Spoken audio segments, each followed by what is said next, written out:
which is a movement of who? African Americans from where to where? West, north, urban areas. Why? Opportunity. Escape the Jim Crow laws, and with that opportunity, a chance to make some money and have a life working in some kind of industrial factory in the urban area. All right, so that's how World War One affected African Americans. Let's look at how World War One affected women. So while the African American communities were building new lives, women began to move into jobs that were once upon a time exclusively held by men. Jobs like railroad workers, dock workers, bricklayers. They even mined coal and took part in the shipbuilding. At the same time, women continued to fill more traditional jobs as well, such as nurses and clerks, teachers. A significant amount of women served as volunteers at the Red Cross facilities throughout the United States.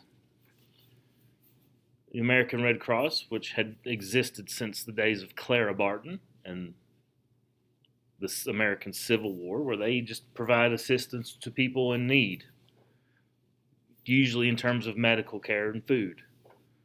Like if we have a natural disaster in America, one of the first organizations to show up to help is the American Red Cross. And many women volunteered for this. So,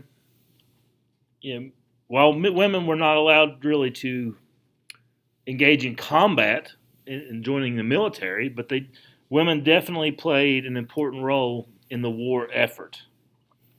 And even the President of the United States acknowledged that the services of women during this supreme crisis of World War I have been of a very, very distinct usefulness. So when the president publicly speaks out about the importance of the role of women, this is the first. That's a really kind of a first that a political leader acknowledges that women were important.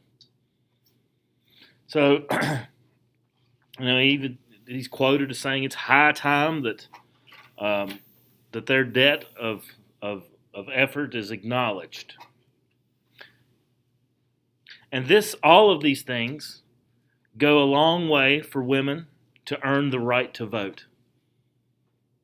World War I is almost, you could link women's suffrage with World War I because women were filling the roles of men and doing an excellent job of it. World War I for the United States lasted two or 3 years, right at the end of the 19-teens. And the role that women had when they were filling the roles of men directly led to them getting the right to vote. So, with what legislation do women get the right to vote? You guys know?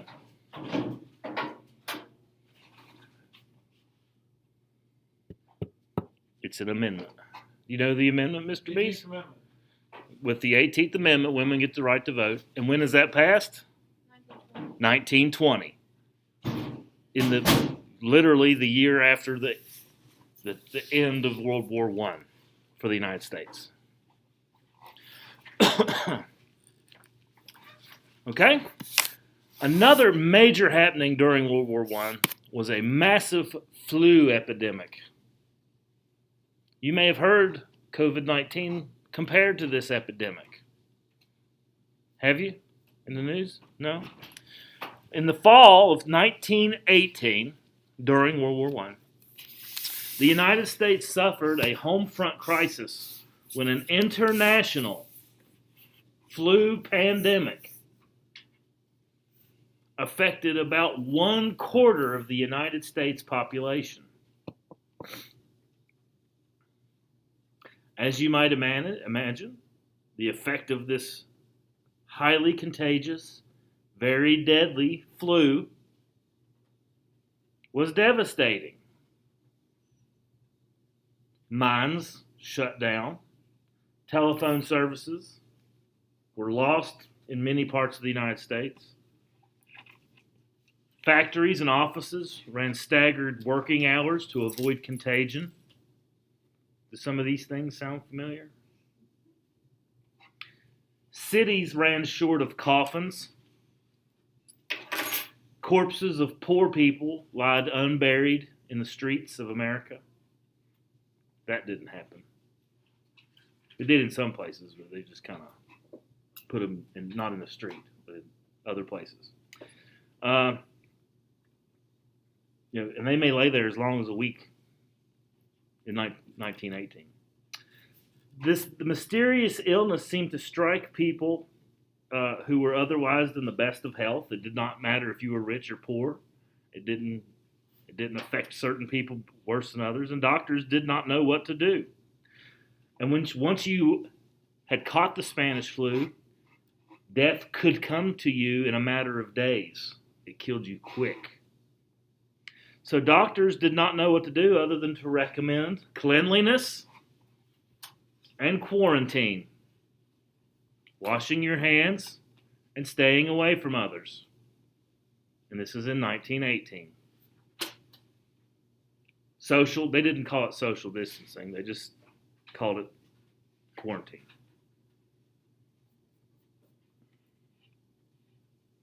One epidemic survivor recalled that so many people died from the flu that churches just started to ring their church bells instead of having funerals. Because if they had funerals, there weren't enough hours in the day to have a funeral for everyone dying in their community.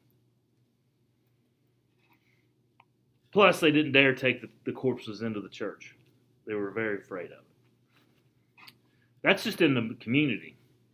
Imagine if you're living in a trench in World War I as a soldier. Living conditions allowed contagious diseases to spread rapidly. 25% of soldiers in the war caught the Spanish flu, Spanish influenza. 1 in 4 soldiers caught it. In some units, 1/3 of the troops that caught it died. So in some units, it had a 33% kill rate.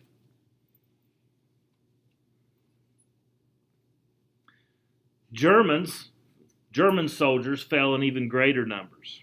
And World War I directly led to the spreading of the epidemic across the planet. The Spanish flu killed about 500,000 Americans. How many has COVID killed? You guys know?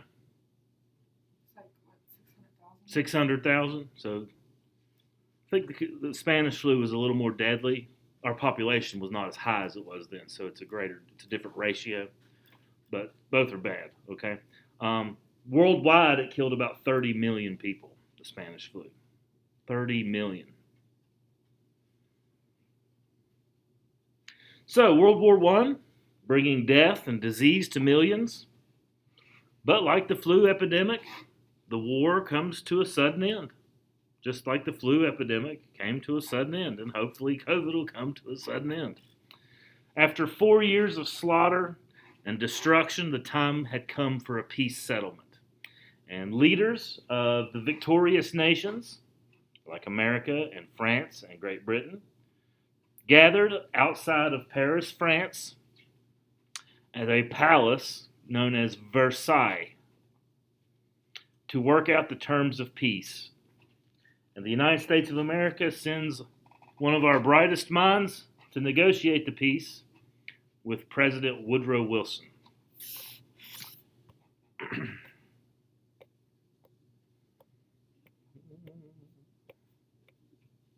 So, Woodrow Wilson has a plan.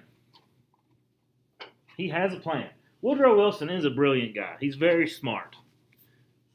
Before he was president of the United States, he was president of Princeton University, an Ivy League school. I'm pretty sure he had a doctorate degree. He's a smart guy, okay? He's no dummy. And he has a plan for what he wants to see the world look like after World War I.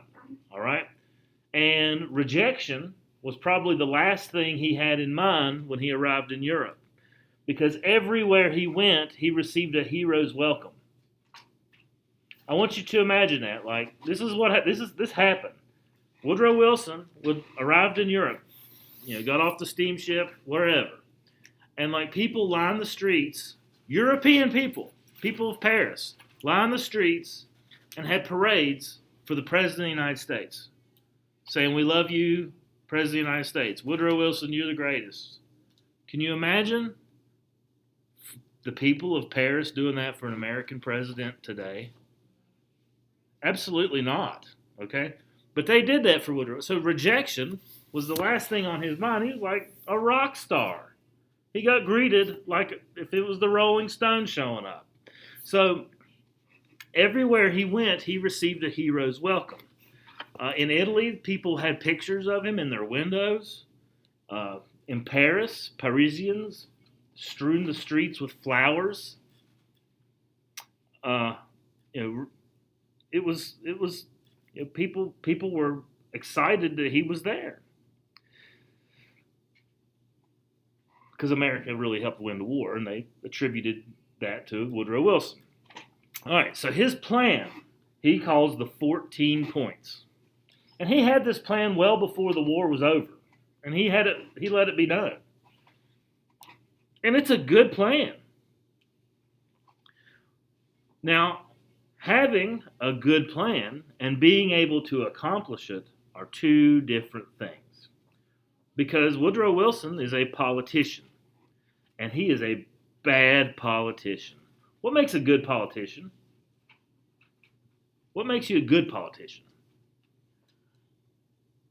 Say things that make people happy. Okay, happiness of the people is important.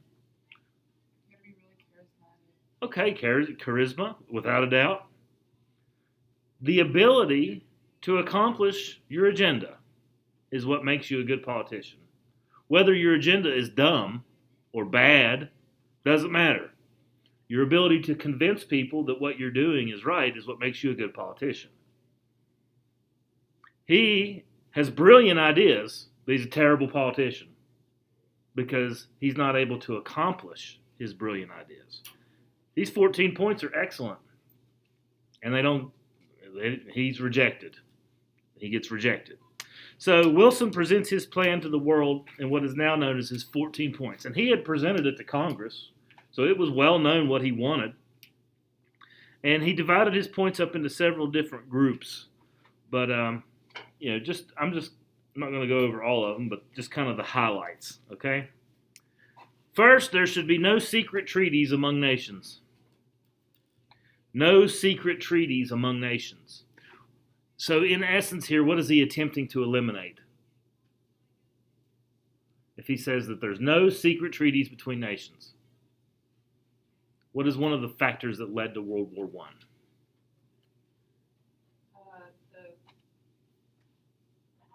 The alliance system. So no more secret alliances. All treaties must be out in the open and transparent. A second thing, freedom of the seas is to be maintained for all. What is this about? Freedom of the seas should be maintained for all. What is that about?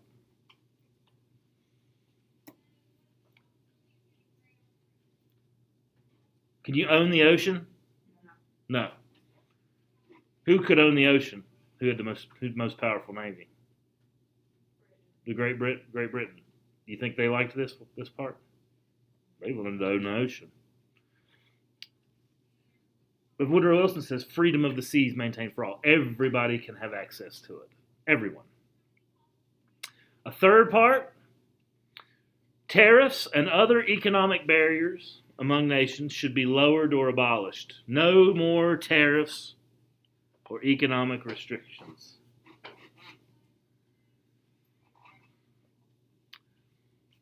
What this is called is, I can sum up in two words: free trade. Free trade. meaning you can buy and sell goods without tariffs or fees. Free trade. That's very American, because we got lots of stuff we want to sell, and that's good for American business. Free trade. A fourth, arms, like your weapons, not like arms, but arms should be reduced to the lowest point possible. Enough to protect your own nation domestically. Arms should be reduced to the lowest point to protect your nation domestically. What does that mean? What does the word domestic mean? Yeah, if you have problems within your own country, you should be able to stop it with your military. What about invading foreign countries? Should we have 15 million man armies? No. What is this point aimed at eliminating? One of the causes of World War I. There's a word for it. Starts with an M. Militarism. This is a point that is aimed at eliminating militarism. You don't need 15 million people in your army. Have 500,000 person army, and you can put down domestic rebellion or whatever needs to happen. Okay. A fifth point, and I'm summarizing because there's a lot of his 14 points are intermingled within these. Colonial policies should consider the interests of colonial people.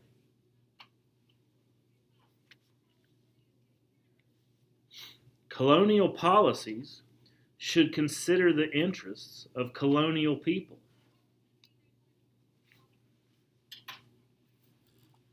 What's that mean? Who's this aimed at?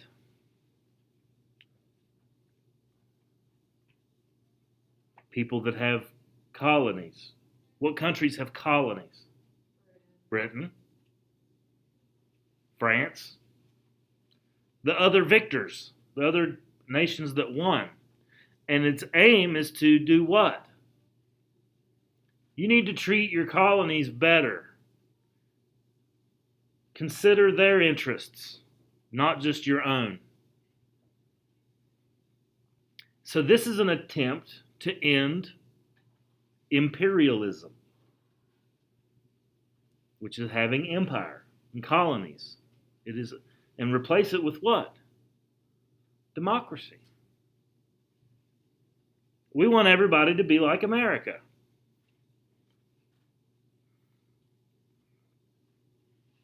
Okay?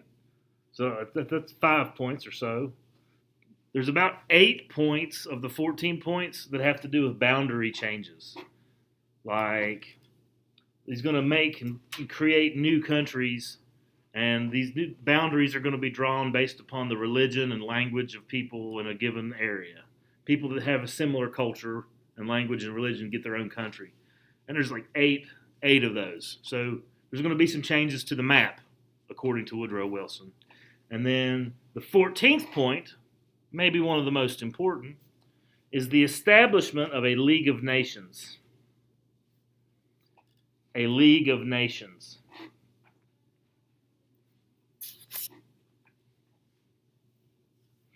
What is the League of Nations? All right.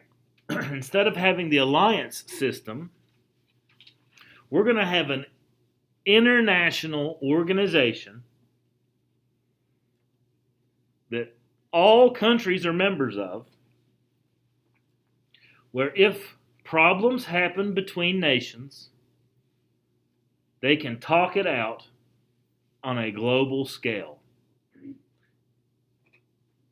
It's an international diplomatic entity. So that when instances like, an assassination of a prince happen, instead of declaring war, you can have a diplomatic solution. You can solve problems with words on a global scale. to discuss and settle grievances, and war could be a last resort.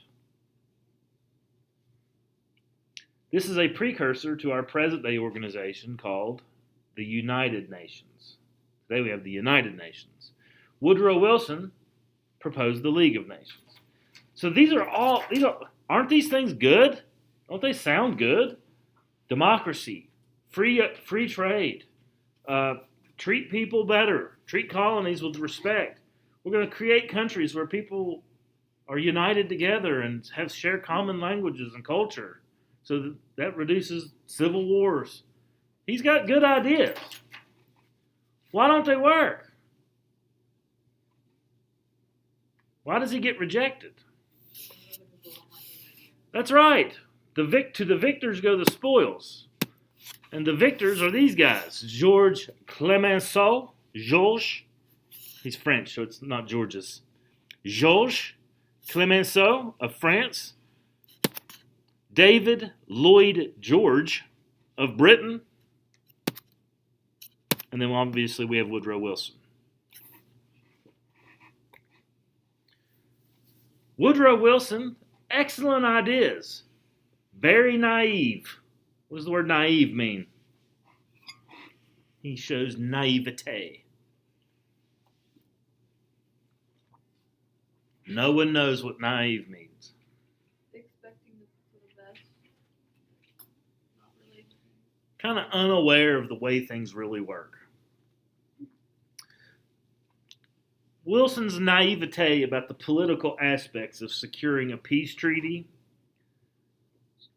he really doesn't understand the mindset of these people. Okay? Yes, America was part of World War I.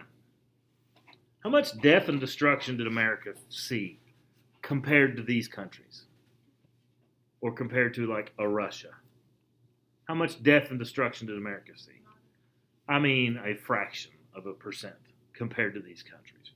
How many battles took place in the United States during World War I? None. France, basically destroyed. Basically destroyed. Okay, that's where a significant portion of the fighting took place. So these guys, they have a very different perspective than Woodrow Wilson does, and he's very naive about it. Now his ideas are great, but these guys' perspective is a lot different. Okay, the French had lived through two invasions of France by the Germans in recent years. David Lloyd George had just won the British Prime Minister election on a campaign slogan of "Make Germany Pay." That was how he won. He's going to make Germany pay. So the debate begins over what to happen, and Woodrow Wilson, being naive, whenever they're in public,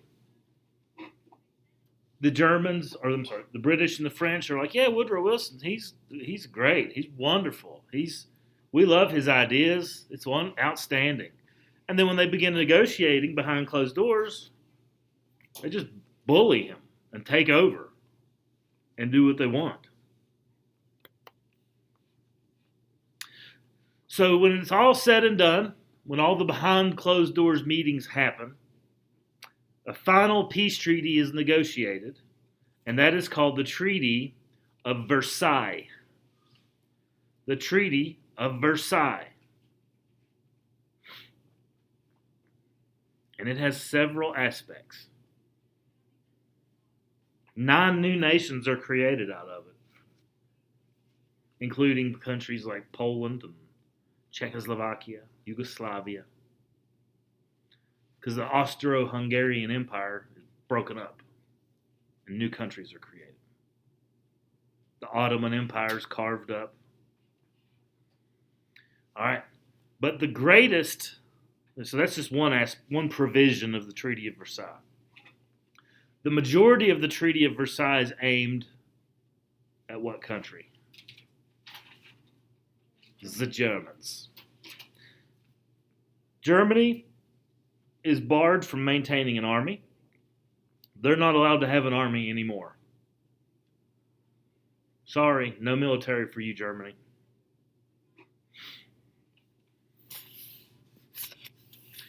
Germany has to give back a significant portion of its land to France. The region is called the Alsace-Lorraine. Just know that France receives a significant portion of land from Germany. So land that belonged to Germany now belonged to France. They changed the boundary between Germany and France. One of the greatest parts of the Treaty of Versailles is that Germany is ordered to pay reparations. Reparations. What is reparations? What does that word mean?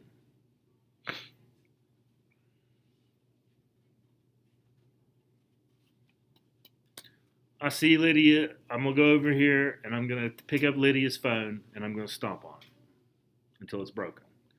Well, I shouldn't have done that. And so now I have to pay reparations to Lydia. I'm going to pay her the cost of the phone. So what are reparations here? Money for damage done during the war. Who has to pay it? Who receives it? Who gets the money? France and Great Britain. They get all the money because that's where the damage was done. France gets most of it.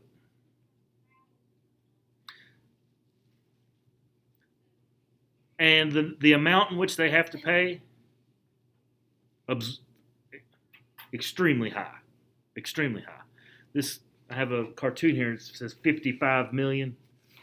55 billion. It may have been higher than that. It may have even been higher than that. Okay? So, huge payments. Unable to pay. Okay? Germany is also in ruin. Airplanes have been dropped on all, dropping bombs on all their factories and stuff for 5 years. So, they're in bad shape as well.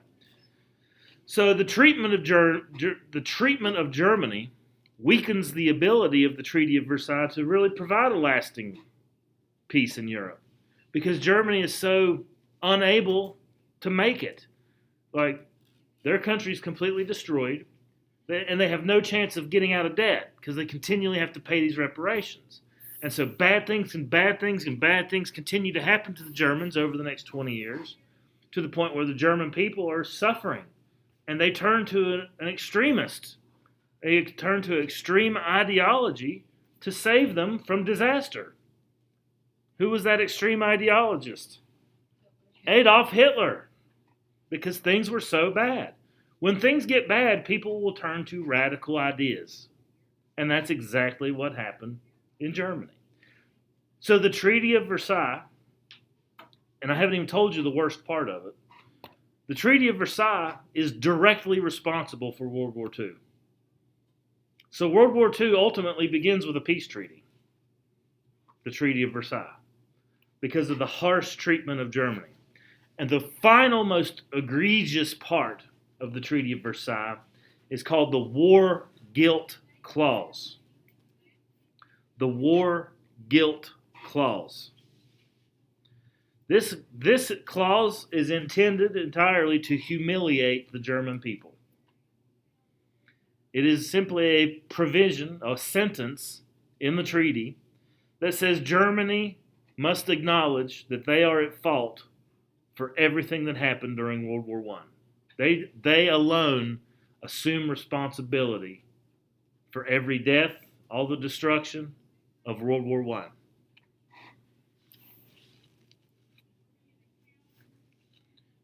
And to a certain extent, German militarism had played a major role in igniting the war. But other European nations had been guilty of diplomat. What about Serbia? The Serbian nationalist Gavrilo Princip assassinating Archduke Ferdinand. Germany had nothing to do with that. And that's really what sparked the final thing in the war. So um, there's no way Germany can pay these financial reparations. They received all the brunt of the blame for the war. All of their colonial possessions are stripped from them, which could have helped them pay the reparations bill. So it's kind of like I loan you some money to start a business, and you just lose the money. You just oops, I lost it. It's gone. You still have to pay me back, and you don't have the money to get started to start your business. So you see how things get compounded and things get worse and worse and worse and worse and worse. Ultimately, the Treaty of Versailles leads to the Germans wanting to be turning to a radical leader. It turns to the Great Depression because Germany's finance. We have a global economic system. Germany's finance. They can't. They default on everything because Germany's paying Great Britain and France for the reparations. Well, what's Germany and France doing with that money? They're paying us. They're paying the United States because we loaned them a lot of money during World War I. All that money and stuff we sent before we actually joined the war, that wasn't out of the kindness of our hearts. It was a loan. And so what's life like in America after World War I? It's awesome. It's called the Roaring '20s.